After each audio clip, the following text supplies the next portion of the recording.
Jangan lupa like, komen, dan subscribe-nya. Terima kasih. Assalamualaikum warahmatullahi wabarakatuh. Perkenalkan Gus Baha. Nama saya Boyi, mungkin agak beda dengan pada umumnya. Saya bukan dari kalangan santri, tapi ketika mendengar ceramah Gus Baha pada awal-awal saya kuliah itu merasa kok kayak sebelumnya kenapa tidak masuk santri aja gitu. Karena ternyata toh yang diajarkan juga banyak dasar-dasarnya atau prinsip-prinsipnya yang sama dari jalur berpikir dan lain sebagainya. Yang ingin saya tanyakan di sini adalah ketika Gus Baha menyampaikan tentang diroyah, mungkin singkat saja Gus, apakah diroyah ini alat atau ilmu universal yang bisa digunakan ketika berdialog dengan orang-orang yang mengatakan itu kan kaidah kalian gitu, itu kan kaidahmu. Ada hal-hal yang memang tidak bisa dipersamakan atau tidak bisa digeneralisir. Ya mungkin seperti itu Gus. Dan juga yang terakhir, kalau boleh saya izin bersalaman boleh Gus. Kesempatan. Oke, Assalamualaikum warahmatullahi wabarakatuh.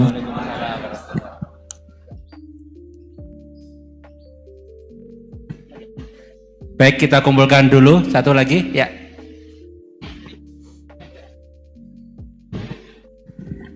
Cek. Bismillahirrahmanirrahim. Assalamualaikum warahmatullahi wabarakatuh. Ya, perkenalkan saya Taufik Satrio, biasa dipanggil Tosa. Ya. Ya. Singkatan. Baik, langsung saja mungkin untuk pertanyaannya. Di yaumil akhir nanti kan ada yang namanya yaumil mizan, itu pertimbangan gitu kan. Nah itu bagaimana kalau timbangannya itu sama, artinya seimbang. Apakah itu nanti akan berada di tengah-tengah antara surga dan neraka atau seperti apa? Kemudian yang kedua itu terkait dengan perbuatan buruk ke orang lain. Ketika kita berbuat buruk ke orang lain itu kan kita istilahnya zolim kepada orang lain. Tapi di lain sisi itu secara zahir kan seperti itu. Tapi di lain sisi di akhirat itu kan kalau secara pahala kita itu membantu orang lain mendapatkan pahala.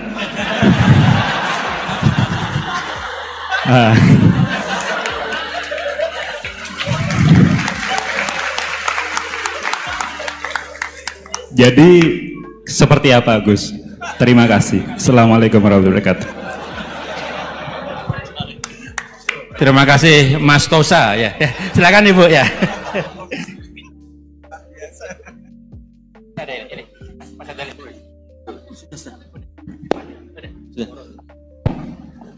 Assalamualaikum warahmatullahi wabarakatuh. Perkenalkan saya Nazula Hasanah.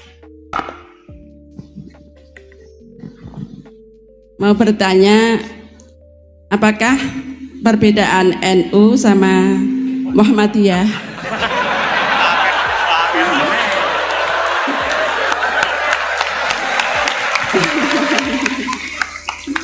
Tadi kan dijabarkan, terus dalam sholat subuh itu kan ada yang pakai doa kunut, ada yang enggak. Tolong jabarkan. Wassalamualaikum warahmatullahi wabarakatuh. Waalaikumsalam.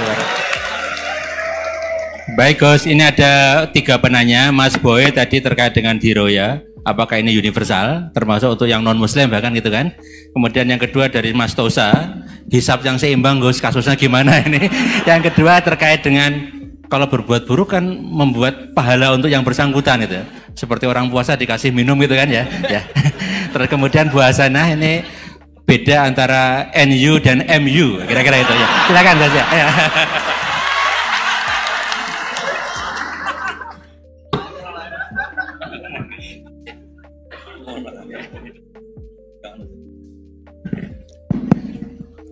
Bismillahirrahmanirrahim. Sebelum saya jawab, saya senang kalian semua senang dengan suatu yang taat itu.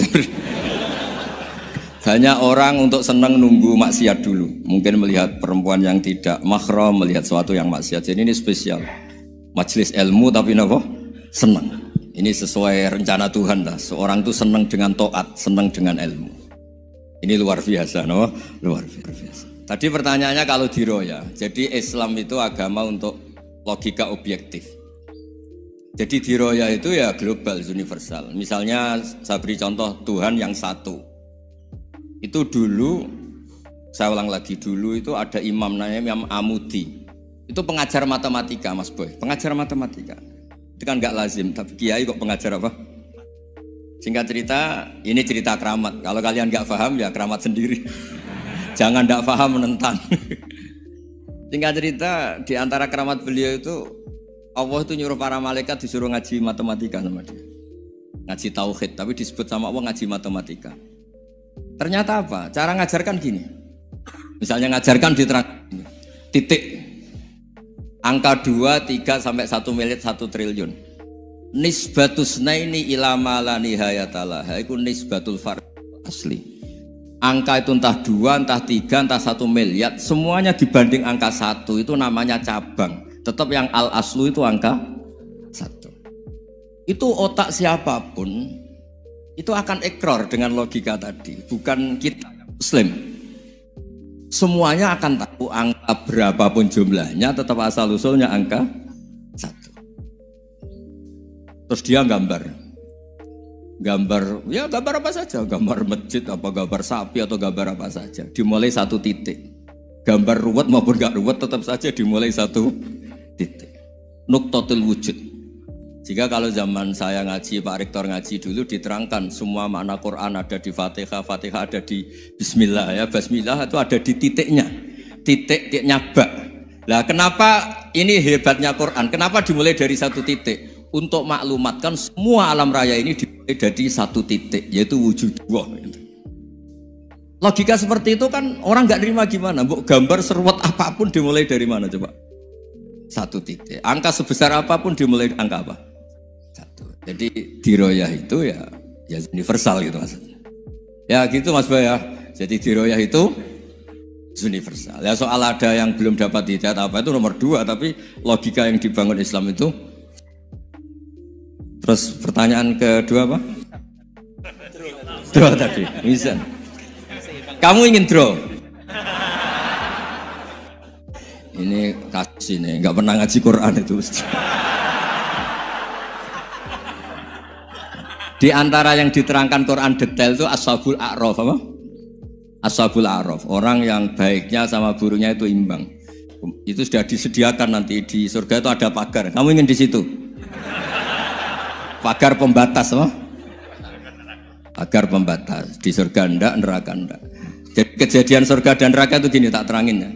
Jadi kira-kira gini, kan hisab itu hanya rubu'un nahar, sekitar 2 jam, 2 jam setengah selesai. Jadi satu dunia ini dihisab Allah, hanya Allah butuh waktu 2,5 jam. Rubu'un nahar. Kenapa gitu Pak Rektor? Karena semuanya datang ini sudah terindikasi dan itu sudah jelas. Misalnya orang yang soleh banget, wajahnya bersinar, bahkan semua tubuhnya bersinar. Yas'anuruhum baina aidihim. Yang pas-pasan, ya sinarnya pas-pasan. Sehingga nanti yang punya sinar cukup di kanan. Yang kelip-kelip agak ini, yang rawan kesaruk ini, yang gelap gulita langsung di kiri. Nah itu terus faduri babenahum bisuril lahubab. Terus Allah langsung bikin pagar. Nah yang rawan kesaruk pagarnya yang kelip-kelip tadi. Yang temangsang ini. Karena yang jelas hitam di kiri, yang jelas putih kanan. Yang abu-abu ini sama malaikat digaruk saja. Nah, terus temangsang di Araf itu. Nah, terus setelah dipagar ini dia punya kegiatan.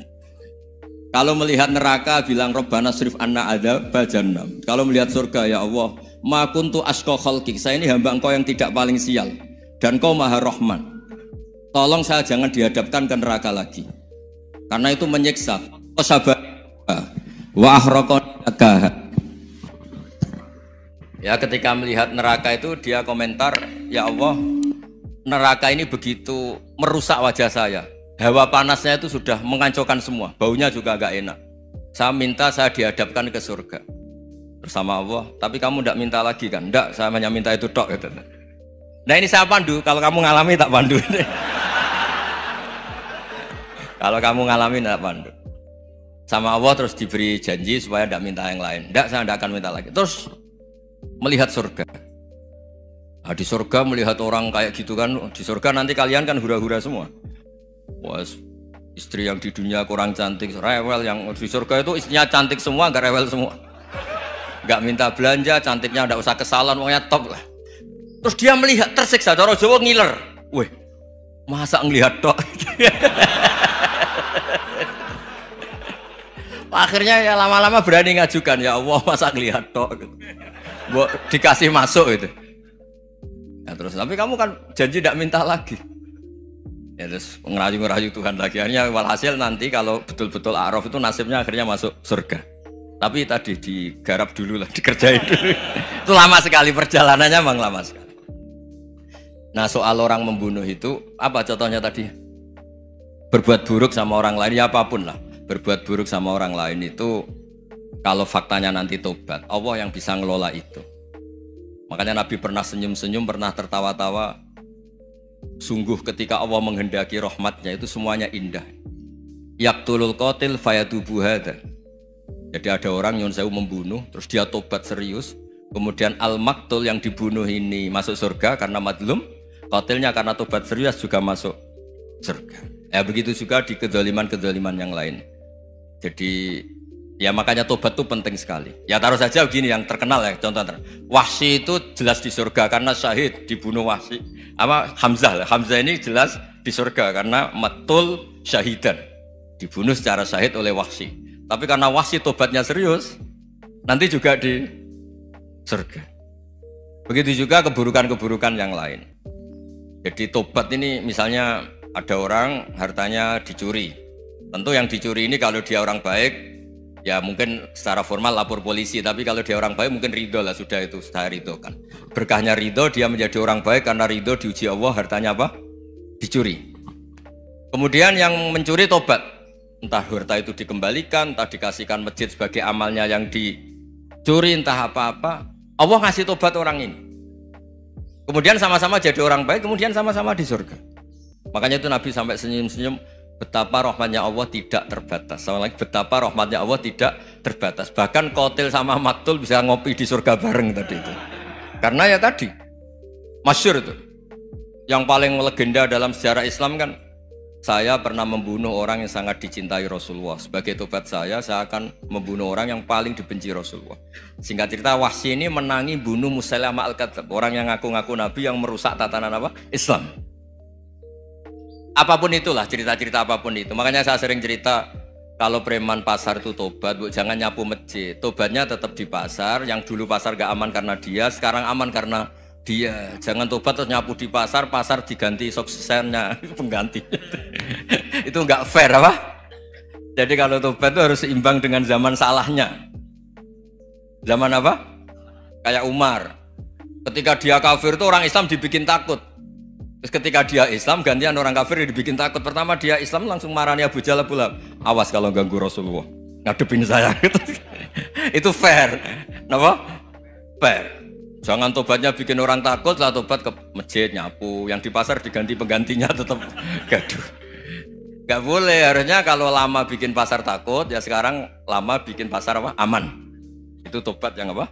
Seimbang. Ya kira-kira gitu ya. Nanti tak pandu kalau sudah di Arab. Yang ketiga NU sama MU. Satu itu beda seragamnya dan logonya.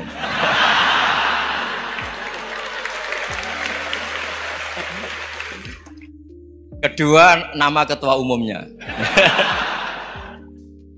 Ketiga, tanggal acara besarnya. Muktamar Muhammadiyah dan NU itu beda. Sudah beda satu abadnya. Tentu dulu Muhammadiyah. Tapi begini ya, perbedaan itu nggak bisa dihindari karena tadi ada sudut pandang apa? Ada sudut pandang itu nggak bisa dihindari. Ini cerita yang nyata ya. Saya ulang lagi, senyata-nyatanya. Andaikan betul Rasulullah itu hanya kunut 1-2 kali, maka kalau menurut mazhab Syafi'i, apa salahnya melakukan sunnah terus-menerus meskipun Nabi itu melakukan hanya beberapa kali? Karena pertama sesuatu yang pernah dilakukan Nabi pasti akan menjadi sunnah yang terus menerus. Nabi itu puasa Senin Kemis juga tidak selalu. Salah kalau ada orang bilang Nabi malah takut kalau ibadah sunat dilakukan terus menerus karena nanti takut diwajib. Itu masyhur dalam kaidah usul fikih. Tapi yang tidak kunut juga tidak salah karena ya tadi Nabi ya pernah kunut, Nabi juga pernah tidak kunut karena nabinya orang banyak. Kan bukan nabi kelompok tertentu, no? Jadi sederhana. Terus menyangkut ini dengerin betul, sujud. Sujud itu banyak ulama yang mengatakan untuk sah itu harus melibatkan 7 anggota. Umirtu an asjuda ala sab'ati azumin al-jabha wal yaden wal rukbaten wal qadamen. Saya diperintahkan sujud itu melibatkan 7 anggota, yaitu jabha, yaden 2 tangan, 2 lutut, terus 2 qadamen.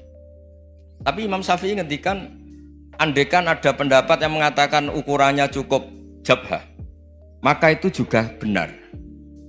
Karena Nabi ketika sujud ngendikan sajadalaka wajhi wa sam'i wa basori. Ya Allah telah sujud ke engkau wajah saya, jabha saya. Nabi tidak menyebut tangan, tidak menyebut rukbaten, tidak menyebut qadamen. Ini wajah tu wajah, ukurannya itu hanya jabha. Itu kayak iya kayak enggak. Nah hal-hal seperti itu yang menjadikan ada ijtihad. Ijtihad itu satu pemikiran yang cara sudut pandang itu kayak iya kayak enggak. Nah itu terus ada al-madhaibul arba'ah. Terus ketika implementasi di Indonesia dulu Mbah Ahmad Dahlan juga ngaji Mbah Soleh Darat, Mbah Hasyim Asy'ari juga ngaji Mbah Soleh Darat. Ketika di Mekah sama-sama ngaji Syekh Khotib Minangkabau, sama-sama ngaji Syekh Mahfud Termas. Jadi ya kalau di keluarga kita itu ya biasa aja, perbedaan-perbedaan itu selama masih ilmiah dianggap biasa aja. Karena memang ngelola sudut pandang itu nggak bisa ditertibkan. Nabi Yahya itu suka berkawan orang soleh, karena berkawan orang soleh itu enak. Tapi kalau Nabi Isa suka dadani desa-desa tertinggal yang masih macem-macem. Ketika ditanya, kenapa engkau suka berkawan orang-orang gitu? Ana tabibun udawil mardo. Di mana-mana kiai itu ya nyembuhkan yang sakit. Jadi kalau dakwah yang sudah iman tuh akeh tunggale gitu. Tapi dakwah gitu kan tantangan. Itu sudut pandang. Ada nabi itu yang tertawa terus guyon terus. Yang satu murung terus.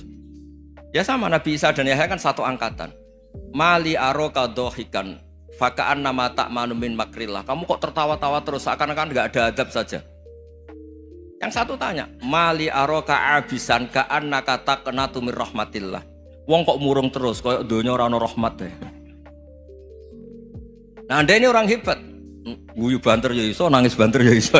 Nah itu sudah orang kombinasi itu. Isa ya mau, ya mau, Muhammadiyah ya gelem, NU ya gelem. Ya maksudnya sudah biasa aja.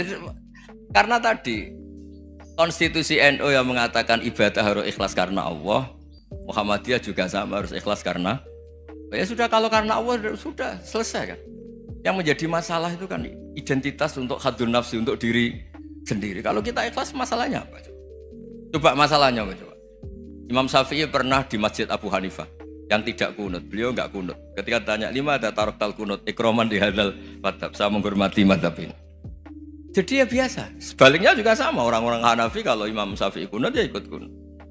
Karena kalaupun Anda yakin itu tidak disyariatkan, kamu juga yakin itu tidak membatalkan apa? Sholat. Itu yang perlu dicatat. Kalau Anda tidak yakin sunat, kan tidak yakin kalau itu membatalkan sholat.